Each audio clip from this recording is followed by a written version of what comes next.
BRICS trade hits a new record as the US dollar takes a big hit. BRICS economy alliance seen as unilateral trade reach global record as the US dollar has taken another big hit. Specifically, two of the bloc nations have seen trade exchanges surpass 50 billion for the first time in history, according to the Emirates news agency. Russia and India have facilitated record bilateral trade relations, with the figure reaching 17.5 billion in the first quarter of the year. Subsequently, the nations have seen trade activity grow by more than 5% in the local currency, with the moves certainly affecting the prominence of greenback on the international stage.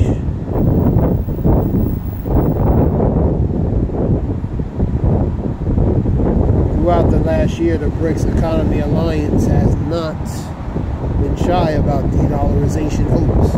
However, the bloc has successfully instituted a global transition with a plethora of countries opting increase gold holdings and economic diversification.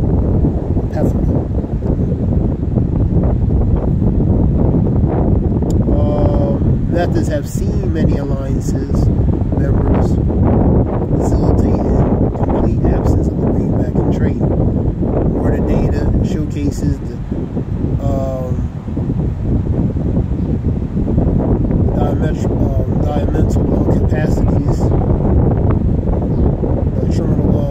diametrical capacities of such actions. Specifically, the BRICS trade has recently reached a record as the US dollar took another massive blow. As more countries get on board, the stronger they get, the decrease related to the power and influence the dollar gets. Bilateral trade between Russia and India reached 50 billion for the first time in history. Two countries have been firmly committed to the bloc de-dollarized alignment. You got the ASEAN, which is the associated Southeast Asian nations, man. Some of them is Brunei, Thailand, Vietnam, Vietnam, Brunei, a few others, about 10 of them. So they're getting on board too as well. You know what I mean? Just read a few examples. Facilitating record trade settlements in local currencies. Russia has exported more than 16 billion worth of goods to India across the first quarter. 15.6 billion in prior. Meanwhile, Indian exports to Russia has increased an impressive 22% over the last year, surpassing 1 billion. Conversely, the BRICS alliance is currently in the midst of developing its own native currency. The project arrives only fast-track many of the bloc de-dollarization initiatives. Furthermore, they have embraced the gold accumulation, driving the assets to record high. Those practices show no end in sight, could only facilitate the end of the US dollar as global dominance currency, as more countries are expected to join the bloc at its 2024 summit. More nations could adopt these practices to de-dollarize the global economy. And that's what these other nations getting on. The ASEAN, which is, you know, like I was saying, associated Southeastern nations. So I was saying Thailand, Vietnam, Brunei, a few other countries. They follow suit after, you know, after China and Russia, man. So more countries to get on board, man. You already have Egypt, Dubai, Syria and other nations, you know, there's more nations being added.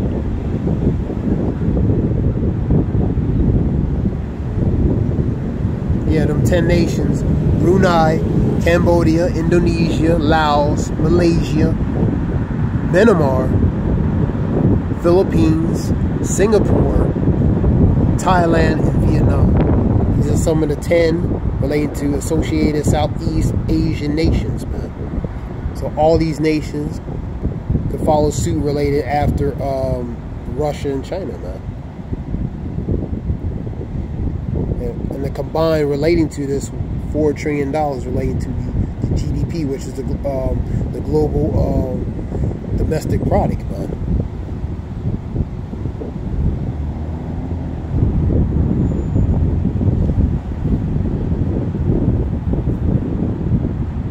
So the dollar, which is not talked about relating to these things, are not going to be talked about on regular media and news streams.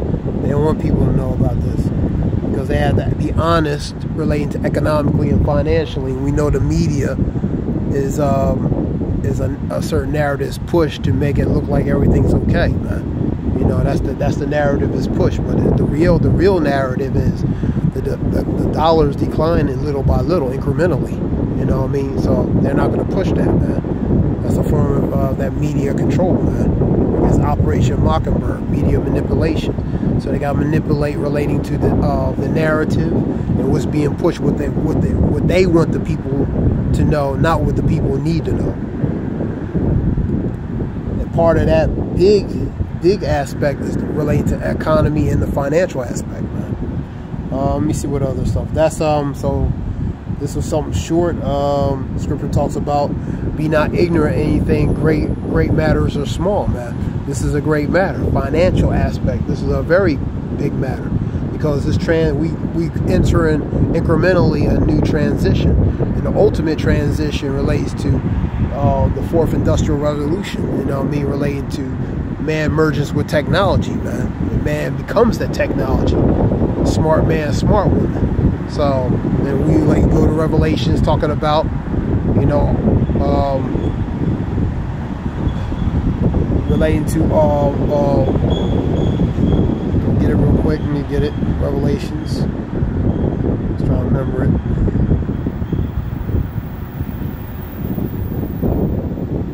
Go to 15.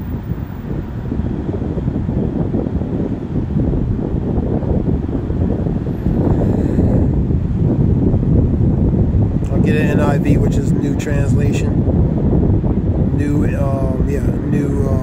international version. Shalak. The second beast was given power to breathe to the image. Breathe to the image of the first beast, so that the image could speak and cause all who refuse the image to be killed, man. And that's that draconic, using the draconic measure with aggressive, severe, more stringent measures upon the people and to force them to comply, man. If they don't, ones who don't comply, a consequence. The consequence will be killed or other. As also force all people, great, small, rich, poor, free, slave, and that's all denominations. No respecter of persons relating to that. No exemptions related to great, small, rich, poor, free, slave, or bondman. To receive a mark on their right hands or in their forehead. So it's actually going to be a physical mark. Example of that, the Neuralink. Somebody who got that in 2016. There was a complication in a matter of speaking. So that they could not buy or sell unless they had the mark, which is the name of the beast and the number of his name, man. And this calls for wisdom. If the person has insight, calculate the number of the beast, for is a number of a man. That number 666 is cause a stigma, man. So the point is, the operatives it also forces all people. That's the operative words, man. It also forces all people. That's forced compliance. That's making them aggressively to comply, relating to participate in certain things, man. Because that's what they're transitioning into. Klaus Schwab, which is a big head from the World Economical Forum, said they will be slaves and they'll love it, man. So he's telling you. Scripture talks about the rich rule over the poor, and the borrower is a servant to the lender, man. The poor uses entreaties, but the rich answer roughly. That's in Proverbs 22. That's in Proverbs 18, man.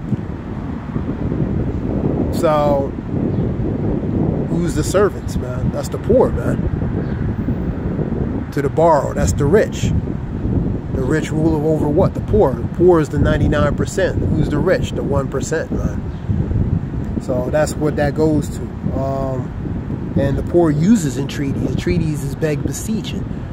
One's in a position of power, man, because they're begging to them, man. They're beseeching them. They grovel to them, man, because they're in a position of power. So they have to bow and cower to them, man. So this transition is incrementally leading to Revelations 13. That being said, I hope this helped relates to information. I'm going to give all praise, Yahweh Shemah, Yahweh Shemah,